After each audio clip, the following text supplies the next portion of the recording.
Olá, para você que nos acompanha, está no ar mais uma entrevista do Repórter MT. A convidada de hoje é a psicanalista Adriana Bender. Adriana, seja muito bem-vinda agora desse outro lado da bancada. Prazer tê-la aqui com a gente. É um prazer aqui, como eu já disse outras vezes, é a minha segunda casa. Estar com vocês é sempre muito bom. E também ao nosso lado aqui, Ana Cristina. Ana Cristina, prazer tê-la aqui com a gente na bancada também, participando dessa entrevista. Eu adoro participar de entrevistas assim, que ao final a gente sempre aprende algo e isso reflete o nosso autoconhecimento. É sempre muito bom estar com você, Adriana. É sempre positiva, né? É sempre positiva. Vamos começar falando no geralzão, Adriana. Amor que faz a gente sofrer, também é amor ou é apego? É dependência emocional? O que é?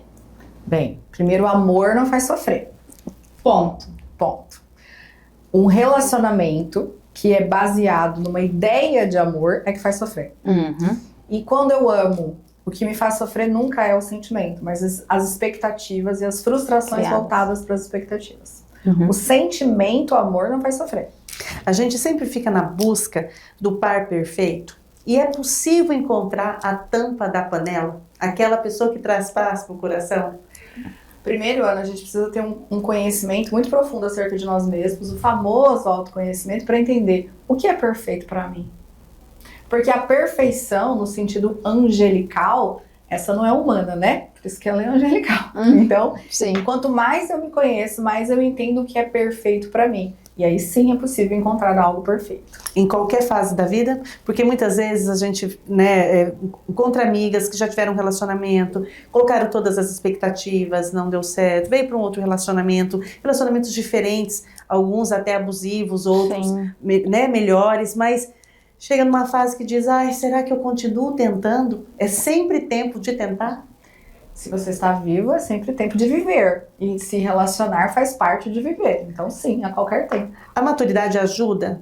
Por exemplo, a gente diz muitas vezes, fulano é imaturo, por isso foi desleal, ou foi ciumento, ou foi muito infantil. A maturidade pode ajudar?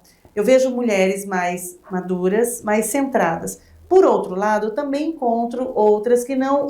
A sensação que eu tenho é que pararam na adolescência. Uhum. É possível a idade, o tempo, ou a gente precisa fazer um exercício e querer amadurecer?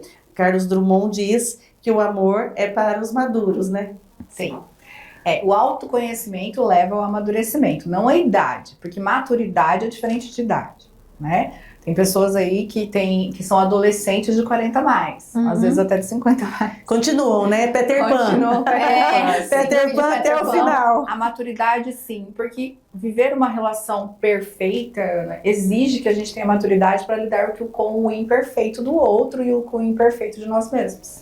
Qual é a dica para encontrar a tampa da panela, Adri? Eu tenho uma. Atualmente eu diria vá ao Big Lar. Eu já encontrei. Ops!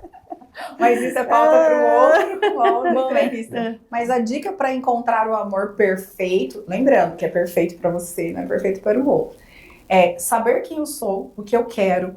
E sabendo o que eu quero, eu sou o que esta pessoa que eu quero também quer. Então eu não posso idealizar algo que eu não consigo entregar. Então se eu quero do outro, eu tenho que estar pronto para oferecer também. Essa é uma boa dica. Eu acho que é válido também, Adriana, a gente explicar que a gente está levando em consideração o perfeito à medida daquilo que a gente quer e do que a outra pessoa quer também. Mas as pessoas têm que entender também que desentendimentos, diferenças, elas existem no relacionamento e você tem que se adaptar a isso, né? Relacionamentos perfeitos não são aqueles que não têm brigas. Óbvio que a gente não tá levando pro lado da agressão, mas não são relacionamentos que as pessoas se entendem o tempo todo. Não, até porque são nas diferenças que existe o crescimento. Quando eu falo de diferenças, não é aquele casal que vive brigando o tempo todo, mas que consegue encontrar o que tem de diferença e trabalhar para que a relação cresça. Quando você está num relacionamento, você tem que entender que existe o relacionamento, existe você e existe o outro. O relacionamento está acima de das minhas vontades, né? Eu tenho que fazer o que é bom para o relacionamento. Claro, gente, não é para você tolerar o tóxico ou o agressivo, não é isso. Lógico. Mas a gente está falando de construção de relacionamento. Então, nas diferenças, um casal inteligente cresce nas diferenças. Um casal maduro cresce nas diferenças. E sim, até Gustavo Lima fez uma música sobre isso, né? Que é a perfeição. E é muito correto dizer que sim, as diferenças vão acontecer e ainda dá para ter uma relação perfeita para mim. E naturalmente, as mulheres, muito, né, de nós temos hormônios. Muitas vezes nós mesmas, em um período de um mês, modificamos o nosso humor e a maneira da gente expressar o nosso amor. Meu marido diz que é casado todo mês, ele passa por 4 mulheres, que sou eu, todo mês. Eu falo assim, sua vida fica super bacana, sem rotina. Movimentada.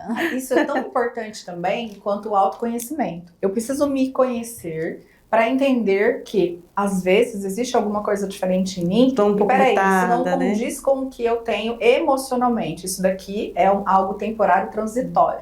A gente volta para o autoconhecimento. O autoconhecimento passa também por conhecer os próprios ciclos, não só as próprias emoções. E os homens também passam por esses ciclos? Você que tem, né, pacientes, mulheres, homens, eles também têm. Porque a gente tem, né? Tanto que existe até piadinhas a respeito, isso é muito chato, porque muitas vezes a menstruação, né, o ciclo menstrual tem a cólica, tem a irritação, a gente fica sensível. É questão hormonal, isso faz parte da nossa, né, constituição física, e claro, muitas vezes a gente precisa equilibrar. O homem também, Adriana? O homem passa hormonal, não, às vezes, a menos que esteja usando alguma coisa, porque, né, mas a gente precisa entender que tem outras coisas que impactam, né? Os homens, de maneira geral, nós nos expressamos muito, né, Ana? Então, se a gente se encontra para tomar um café, a gente vai falar. A gente conta a vida toda em 20 minutos. Sim, os homens, eles têm muito mais dificuldade em expor e, às vezes, eles têm dificuldade em entender o que está acontecendo com eles. Então, às vezes, é um problema com a mãe, com o filho. Um trabalho financeiro. Um problema financeiro. E não necessariamente na mesma velocidade dos nossos hormônios dentro de 30 dias, mas sim, todas as pessoas sofrem alteração de humor, né? Um erro que as pessoas cometem quando elas pensam no relacionamento é acreditar que o outro está pronto. E o outro está em construção, assim como eu. E nós, enquanto vivos, estamos em construção. Então eu tenho que me conhecer o suficiente para saber do que eu sou feito. Para daí, então, chegar ao meu ideal de crescimento. Lembrando, meu ideal de crescimento não é o seu ideal de crescimento. A gente constrói uma relação. Então, posso dizer que um casal, eles estão em construção constante, além de individual, mas uma construção de algo para os dois. E que isso também muda, vai se modificando. Quando um casal vai para terapia, por exemplo, uma das primeiras perguntas que eles têm que responder é: qual o objetivo da relação de vocês? Um relacionamento precisa ter um objetivo. Por que nós estamos juntos? Aonde que este relacionamento me impacta positivamente? No que essa relação me faz crescer e aonde nós queremos chegar com esta relação? Porque a partir do momento que eu estou num relacionamento, existe sim uma carreira mútua, né? Eu tô indo para algum lugar junto com o meu parceiro. E para onde estamos indo? Qual é o objetivo? Onde queremos chegar juntos? E como indivíduo, como essa relação me impacta? Você diria que é importante, por exemplo, o casal que está nos assistindo, ou a mulher ou o homem, a partir do que você acabou de dizer, fazer esse exercício, chegar para o parceiro e perguntar qual é o nosso propósito, falar sobre a relação, o que eu ainda, né, o que você vê em mim que é importante para você, o que eu vejo em você. É preciso ter essas conversas assim mais profundas, elas têm um resultado de aproximar mais? Quando a gente conhece uma pessoa, o que acontece, né? Eu conheço uma pessoa e eu converso. Aí são troca de mensagem, a gente senta para conversar. E é isso que gera uma conexão. Sim, então, o natural deveria ser continuar conversando. Né? E as pessoas cometem muito esse erro de não ter boas conversas. Em terapia, nós dissemos o seguinte: conversas difíceis geram tempos fáceis. E às vezes uma conversa difícil não é uma discussão, uma briga, mas é uma conversa difícil no sentido de que às vezes você não quer se abrir para o seu parceiro tem dificuldade para se abrir. E mais do que falar, é aprender a ouvir. E ouvir para entender, não para responder. Exercício, gente, exercício difícil. Ouvir para entender e não para responder. 2 ouvidos de uma boca, né? Exatamente, 2 ouvidos e uma boca. E o ouvir para entender eu ouço você, eu entendo onde isso bate em mim, por que você me falar alguma coisa me incomoda? Então, isso de onde vem isso em você? Por que essa fala? E é um exercício. Hoje, que diz muito sobre a comunicação não violenta. Você está dizendo, tem muito sentido na comunicação não violenta. O Marshall é maravilhoso, né? Que é quem escreveu Comunicação não violenta. Mas nós vivemos um tempo onde é muito comum frases do tipo assim, eu não sou mãe do meu parceiro, eu não sou pai da minha parceira, eu não vou ser terapeuta. Mas não é ser mãe, ser pai, eu sou terapeuta. É ser parceiro. Se você está com uma pessoa, se eu estou do lado de uma pessoa, eu estou ao lado dessa pessoa. Então eu vou ter que ampliar a minha compreensão. E como é que eu compreendo o outro? A partir daquilo que eu compreendo de mim, né? E é importante, Dri, você dizendo isso, né? Eu sou mãe, não sou pai, é que cada um na relação entenda o seu lugar. Sim. Né? A mulher está ao lado, que é bíblico isso, né? O parceiro, ele tem o seu parceiro que está do lado, eles caminham junto. É importante quem veio antes, claro, mas naturalmente, pela lei da vida, vai antes. E os filhos que vêm depois, que voem, que criem, né, asas e não fiquem raízes ali junto com os pais. É importante isso, que cada um ocupe o seu lugar. Tornou-se uma discussão meio problemática quando a gente fala de lugar dentro das relações. E a gente precisa entender, por exemplo, assim, quando a gente fala de hierarquia dentro de uma casa. Hierarquia dentro de uma casa não é o meu marido manda em mim, qual é o meu nível de conhecimento dentro deste aspecto da vida. Então aqui eu estou à frente da hierarquia. Qual é o nível de conhecimento do outro? E quando a gente fala de lugar, você está numa ação. Imagina que você, Ana, você já trabalhou em várias áreas, imagina que você está durante uma campanha política. Qual é o lugar do seu marido nesse momento? Apoio, retaguarda, apoio com os filhos, né? E aí inverte-se, o seu lugar de apoio. Então quando a gente fala de lugar, qual é a minha participação para que essa relação funcione neste momento? E tem, gente, inevitavelmente nas relações nós vamos exercer papéis diferentes. Eu não estou falando de homem e mulher, estou falando de relacionamento. Sim. Então, um relacionamento homoafetivo, por exemplo, haverá um que ocupará um determinado lugar e o outro lugar. E nas relações homem e mulher é que se tornou quase proibitivo falar disso. Né? Como se a gente estivesse falando que a mulher tem que obedecer, que o marido tem que dar, e aí virou uma problemática. Mas sim, saiba o seu lugar dentro da relação no momento em que a relação está. A gente comentou logo no comecinho, Adriana, da questão dos ciúmes, né? A gente falou dos conflitos, dos entendimentos, a questão dos ciúmes. Nesse ponto, pensando das relações, o ciúmes excessivo, tem um tipo de ciúmes normal e tem um tipo de ciúmes excessivo. Ele é prova de insegurança, ele é prova de controle, ele é necessário para o relacionamento, não é necessário, é bom ter, não é bom ter, como que a gente avalia isso? Ciúmes, em geral, é uma insegurança de quem sente, né? Nós somos, por uma questão, sei lá, evolutiva, territoriais, né? Sim. Então é o meu marido, é a minha esposa, é o meu namorado, é a minha namorada. Isso já é uma coisa que é evolutiva, né? Só que o ciúmes, ele é um problema quando ele, assim, em geral ele é um problema, né? Mas sabe quando ele é muito ruim? Quando ele vem na acusação. Imagina que você recebeu uma mensagem de um colega de trabalho e o seu namorado, seu marido, ficou incomodado, né? E ao invés dele dizer assim, isso me incomoda, eu tenho ciúmes de você, eu gostaria que outro homem não tivesse acesso, ou ao contrário, tá, gente? Meu colega, ele fala assim, você tá tendo alguma coisa com essa pessoa? Que daí vem com uma acusação, né? Então, o ciúmes, ele não é necessário para o relacionamento. Algumas pessoas, por desconhecimento de si mesma e do outro, entendem ciúmes como prova de amor. Ciúmes não é prova de amor, ciúmes é prova de insegurança. Sim. E aí existe tem jeito de tratar? Tem. A pessoa que é muito ciumenta sofre mais do que quem é alvo do ciúmes. Exato. Só procurar terapia, que consegue. A gente resolve lá no consultório. Ela resolve, muito ciumento, vai pra lá que a Adriana dá jeito. Bem, eu dou o caminho, né? Quem resolve é o paciente. É a própria pessoa. Então, não é necessário não para um relacionamento, tá? Sim. Ele pode haver ali um ciúme saudável. O que é saudável? O que não causa mal para ninguém. Então, quando isso é conversado dentro da relação, quando isso é discutido, quando o ciúme não magoa ou ofende o outro. E lembrando, quem sente ciúme sofre muito. Porque a pessoa fica ali naquela... Cria histórias, histórias, né? cria histórias. Cria uma história. Exatamente. Imagina um mundo à humana parte. vai- Imagina um mundo ali. Isso. Então, ciúmes não é uma coisa boa, viu, gente? Não é sinal de amor. Quem tem ciúme não é sinal de amor. prova de amor. Ciúmes machuca. Traição machuca. Traição machuca. Ela pode, inclusive, matar uma relação. Né? Na maioria dos casos, mata a relação. Mata a relação no sentido de... Tem casais que vão passar por uma traição e continuar? É uma escolha. Mas você tem que entender que você vai ter uma ruptura muito pesada ali. E vai ter que construir uma nova relação a partir de uma nova realidade.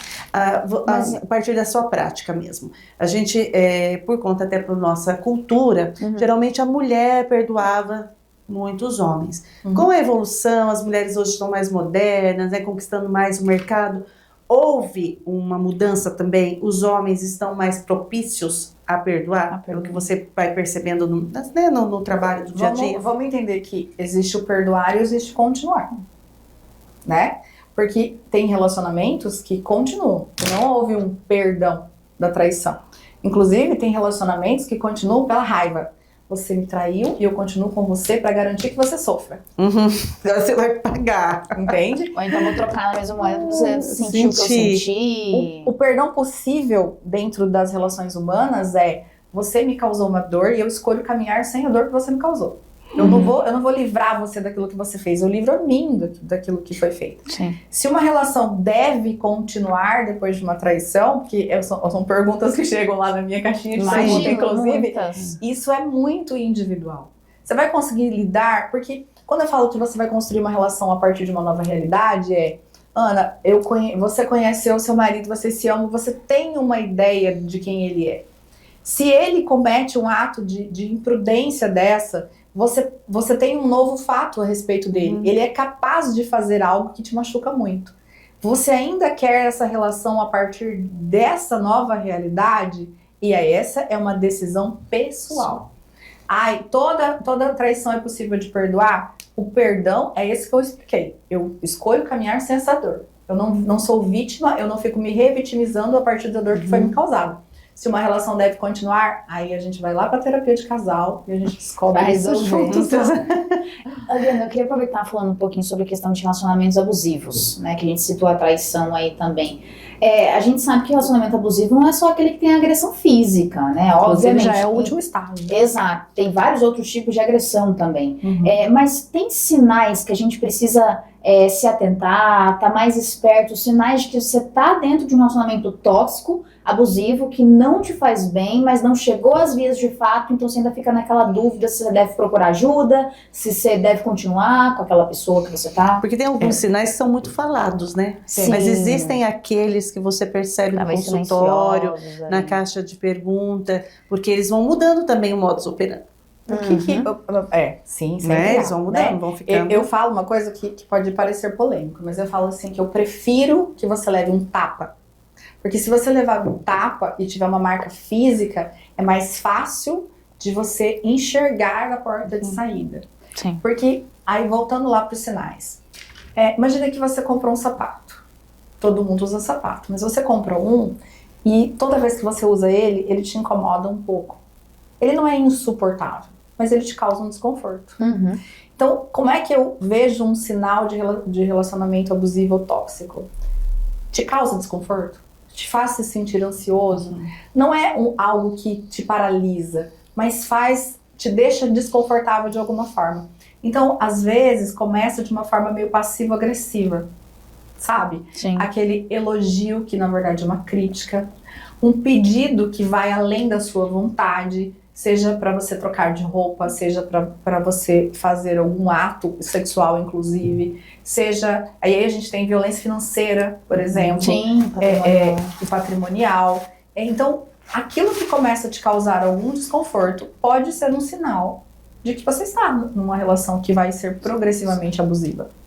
Então, atente-se mais a você mesmo do que ao outro. Perceba como você se sente de fato. Por isso a gente volta à questão do autoconhecimento.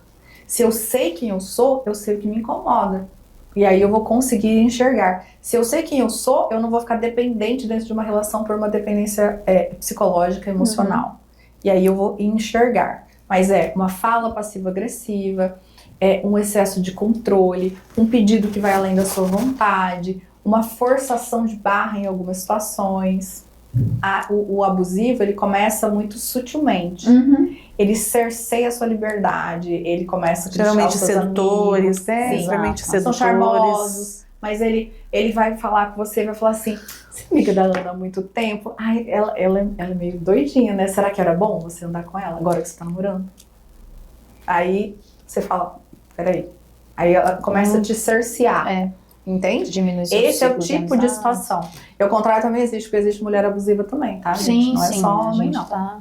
E, Adriana, por que às vezes as pessoas reproduzem esses relacionamentos? Eu cito, por exemplo, o caso dos famosos. A gente vê muitos relacionamentos dos famosos que a pessoa acabou de ser humilhada, traída, muitas vezes saiu vídeo nas redes sociais de brigas, de discussões dos dois. Ela termina com aquela pessoa, arruma outra pessoa que faz a mesma coisa ou faz algo parecido. Por que repetir esses estereótipos? Porque as pessoas, não sei se é uma escolha, se é algo da pessoa. É uma escolha mesmo. Inconsciente.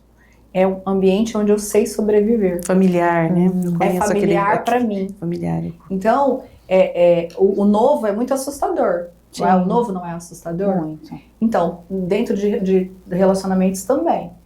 Eu sei sobreviver dentro de uma relação abusiva, por pior que isso seja. Então, se eu não curar em mim o que me conecta a essas relações, eu vou repeti-las constantemente. Isso é um pouco da pessoa achar que ela não merece coisa melhor, talvez? Uma das situações. Nós temos, assim, um hábito, né, que as pessoas às vezes dizem assim, ai, Karine, como você tá linda hoje? Ai, que nada, acordei. Não aceitar elogios. Não aceitar elogios. E eu assisti recentemente aquela atriz do Titanic, ela fez um vídeo, eu até depois quero postar, mas é tão impactante que ela fala isso. E outro, elogio ligado a alguma coisa, aparência física. Então, porque ela passou por muita diferença de peso, né?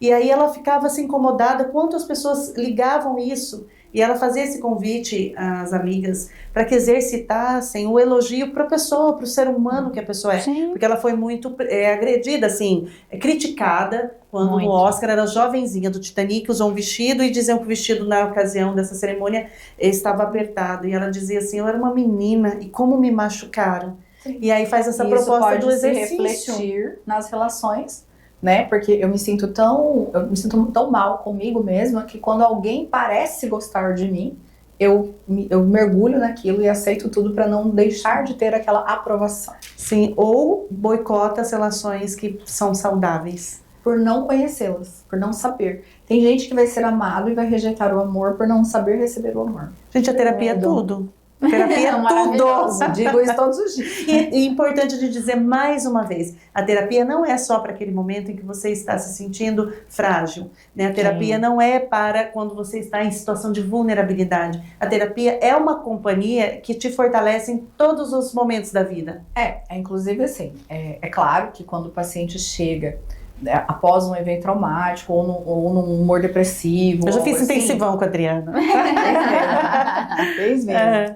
É claro que vai ser de grande ajuda, mas a gente precisa entender que se eu fazer terapia para autoconhecimento, você talvez não chegue a esse ponto de uma ansiedade, de uma depressão. Então, terapia é para a vida mesmo.